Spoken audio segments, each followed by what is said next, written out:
제가 전에 이제 실리콘 집게 그 영상 보여드렸는데요. 그러니까 실리콘 집게도 마찬가지였어요. 처음에 실리콘 집게, 그 다음에 주방 집게, 집게. 이 순서로 노출을 우리가 잡아야 되는 거예요. 다시 말해서 검색량은 조금은 적다고 하더라도 클릭률이나 구매율이 높은 키워드를 잡으라는 거죠. 실리콘 집게 예를 들어서 더 작은 키워드로 가면 어디로 가야 되는 거죠? 실리콘 주방 집게죠. 지금 키워드 도구에 실리콘 주방 집게라고 한번 쳐봤어요. 검색량은 적지만 그래도 우리가 다른 제품들과의 경쟁력을 그나마 초기에 잡을 수 있는 거예요. 그 텀블러 예를 한번 들어볼게요. 지난번에 제가 보온병 텀블러 관련된 영상이 있었죠. 그때 당시에 텀블러로 한 3, 4위 정도에 이제 왔다 갔다 했었는데, 그러면은 분유보온병으로는 무조건 1위예요. 제가 초반에 분유보온병으로 키워드를 잡았어요. 왜 그랬을까요? 텀블러 보온병으로 잡으면 강자들이 너무 많아요. 유명한 브랜드들도 있고. 근데 초기에 내가 판매량이 하나도 없는 상태에서 바로 텀블러 보온병으로 들어간다? 전혀 경쟁력이 없는 거죠.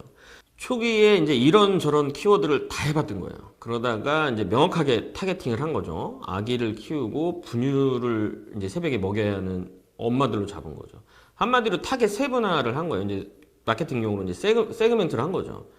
새벽에 일어나서 뭐 3시간마다 분유를 타야 되는데 전자레인지 돌리고 하면 귀찮으니까 그 보온병에다가 그 물을 미리 담아 놓고 그 새벽에 이제 분유를 타주는 거죠. 컨셉이 분유 보온병이 된 거죠. 그래서 분유 보온병으로 키워드를 잡고 판매량이 이제 올라가면 이제 분유 보온병 1위로 올라가잖아요. 그리고 이제 판매량이 늘어나고 검색이 잘 될 때 앞에 텀블러라고 한번 붙여본 거예요. 그럼 어느 정도 상위에 노출되는지. 만약에 텀블러라고 붙였을 때 오히려 이제 분유 보온병이 이제 1위에서 떨어진다거나 이런 부작용이 생길 수 있어요. 같이 올라갈 수도 있고 떨어질 수도 있고, 이거는 우리가 계속 해봐야 돼요. 근데 만약에 분유보온병 1위 하다가 텀블러로 검색을 할 때 3, 4위에 올라갔다. 그럼 이제 어떤 현상이 발생하냐면 갑자기 판매량이 늘어나죠. 분유보온병으로만 팔다가 이제 텀블러로 검색이 되기 시작하는 거예요. 그러니까 이게 어떤 예냐면 우리가 이제 작은 낚싯대로 그 이제 물 앞에서 이렇게 낚시를 하고 있다가 진짜 좋은 긴 낚싯대가 하나 생긴 거예요. 물고기가 막 두세 배 이상 잡히는 거죠. 마찬가지로 판매량도 이제 두세 배 이상 늘어나게 되는 거죠. 이 온라인의 특징은 뭐냐면 한 번 제품이 상위 노출이 되면 잘 안 내려와요. 왜냐하면 상위 노출됐으니까 더 많이 사람들이 보고 구매를 한다는 거죠. 그게 제가 자꾸 오프라인을 비교를 하는데 잘 되는 식당에서 사람들 줄 서서 먹는 거랑 똑같은 원리예요. 근데 이때부터는 관리가 필요하죠. 구매평 관리하고 이제 문의 관리하고. 식당도 마찬가지예요. 손님이 없다가 갑자기 잘 됐을 때 그 서비스나 음식 맛에 대한 컴플레인이 생기기 시작하잖아요. 그럼 관리가 이제 필요한 시기가 오는 거죠. 그러면 분유 보온병보다도 저 작은 키워드들은 뭐가 있을까요? 이거를 검색을 해보면 돼요. 그 아까 키워드 도구에서 분유 보온병이라고 치면 관련된 검색어들이 또 나와요. 아기 보온병, 신생아 보온병, 아기 텀블러. 이렇게 작은 것부터 잡아 나가는 거예요. 어느 것을 잡을지는 이제 여러분들이 선택하는 건데 여기서부터 이제 시작을 하는 거죠. 근데 제 경험상 제가 봤을 때는 상위 노출의 기본은 상품명이에요. 이제 우리는 이제 지금 시작을 했잖아요. 브랜드나 뭐 인지도가 없는 상태에서 뭐 처음부터 브랜드를 키우겠다. 이거는 불가능해요, 사실상. 그 브랜드가 그렇게 쉽게 키워지는 게 아니에요. 그러니까 우리가 잘 판매를 하고 좋은 제품을 만들다 보면 그 브랜드라는 게 형성이 되는 거지 우리가 아무것도 없는 상태에서 만든다고 만들어지는 게 아니에요. 그래서 제품명이 지금 가장 중요해요. 그냥 직관적으로 그 해당 키워드를 상품명으로 넣는 거예요. 실리콘 집게면은 실리콘 집게라고 넣으면 돼요. 그냥 복잡하게 생각하실 필요가 없어요. 분유 보온병이면 분유 보온병으로 놓고 처음에는 그렇게 넣어야 노출이 용이해요. 그러다가 판매가 늘어나고 하면서 조금씩 단어들을 좀 광범위한 키워드들로 확장을 시켜 나가는 거죠. 그리고 이제 다른 분들은 SEO를 얘기하는 분들이 많은 것 같아요. 근데 그거는 SEO는 뭐냐면 그냥 우리가 지켜야 하는 가이드예요.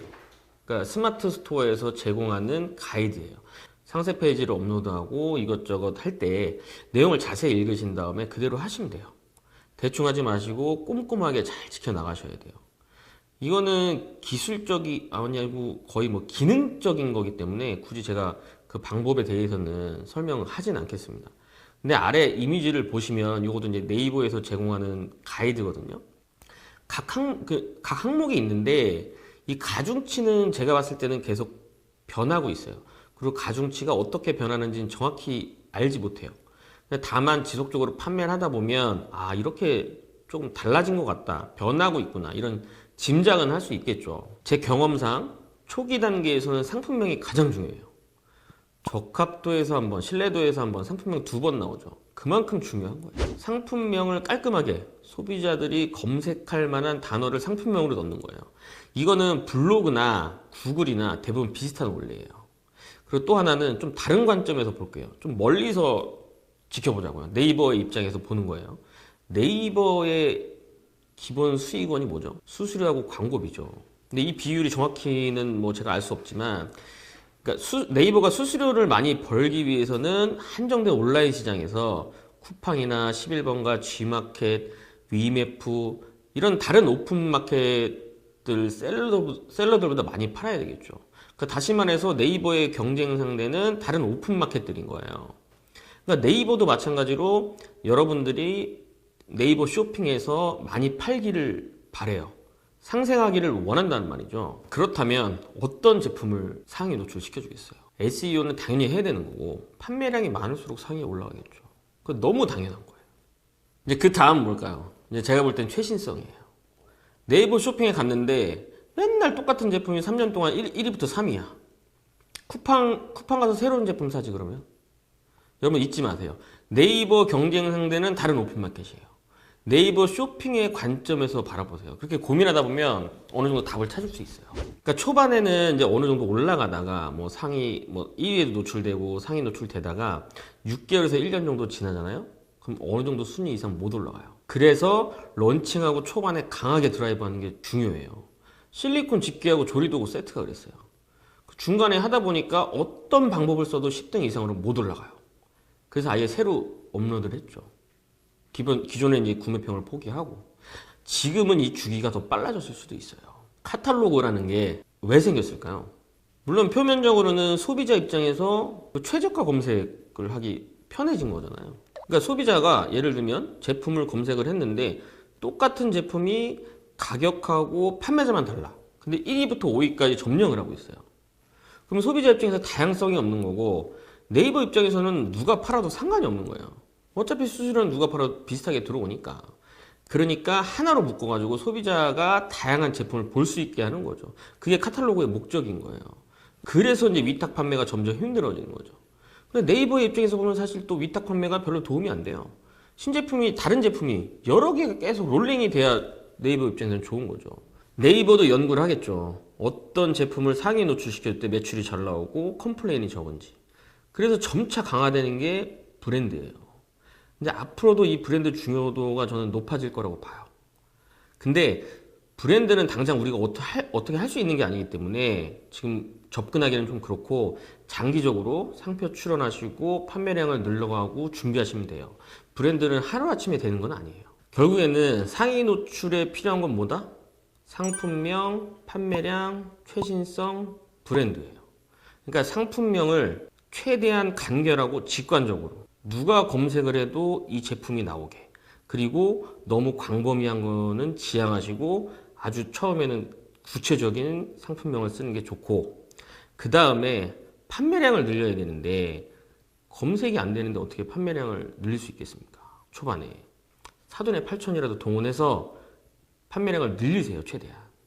그 다음에 제품이 어느 정도 팔린다라고 하면 이 제품을 업그레이드해서 다시 올리시는 게 좋습니다. 그래야 그 시장을 제가 지속적으로 잡아갈 수 있는 거예요. 브랜드는 우리가 하루아침에 할 수는 없어요.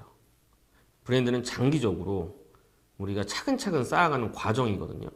내가 원하는 우리 브랜드 이미지와 소비자가 생각하는 브랜드 이미지가 다를 수 있어요.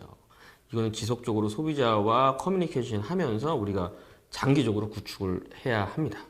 네, 감사합니다. 좋아요, 구독 부탁드리고요. 다음에 또 뵙겠습니다. 구독, 좋아요 부탁드리겠습니다.